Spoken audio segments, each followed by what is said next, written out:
Index में शेयरों का वेटेज बदलने जा रहा है। नेशनल स्टॉक एक्सचेंज ने सेबी के दिशा निर्देश के तहत वेटेज पर नए नियम जारी कर दिए हैं। लेकिन इसी खबर पर डिटेल के साथ में हमारे साथ जुड़ रहे हैं हमारे सहयोगी अभिषेक सत्यव्रतम। बताएं अभिषेक।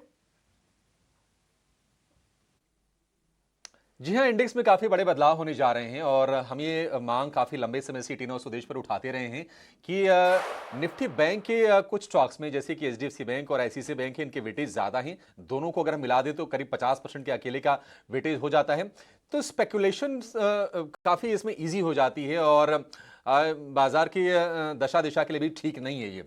और अब इस पर एनएसई ने अपना फाइनल जो नियम है वो जारी कर दिया है और सेबी ने कहा था कि फ्यूचर्स कॉन्ट्रैक्ट वाले जो इंडेक्स हैं, जितने भी एनएसई के इंडेक्स हैं, उसमें आप अपने वेटेज को कम कर दीजिए।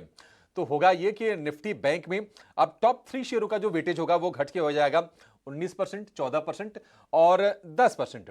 और ये एडजस्टमेंट जो है अगले 4 चरणों में पूरा किया जाएगा।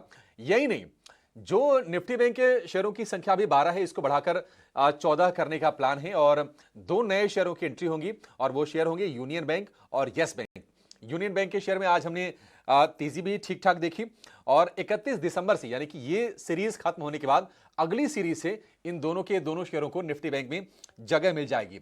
लेकिन असर इसका ये होगा कि इस एडजस्टमेंट का, वेटेज का, कि एचडीएफसी बैंक और आईसीआईसीआई बैंक दोनों का जो वेट है वो 330 मिलियन डॉलर घट जाएगा। ये एक इंपॉर्टेंट बदलाव है और आज हमने देखा कि इन दोनों के दोनों शेयरों में काफी ज्यादा प्रेशर हमें देखने को मिला।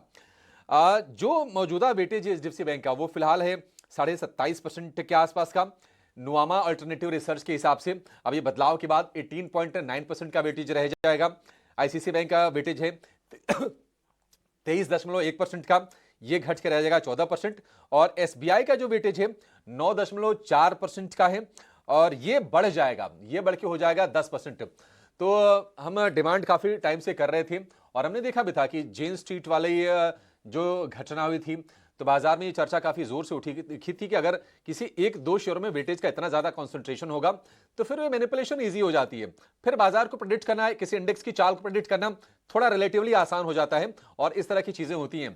तो एनएसई ने सेबी के दिशा निर्देश के हिसाब से उनकी बातें मान ली हैं और ये फाइनल गाइडलाइन जारी कर दी है। और यहां से अब ये साल खत्म होते होते हम निफ्टी बैंक में 12 नहीं 14 शेयर भी देखने वाले हैं। शुक्रिया अभिषेक।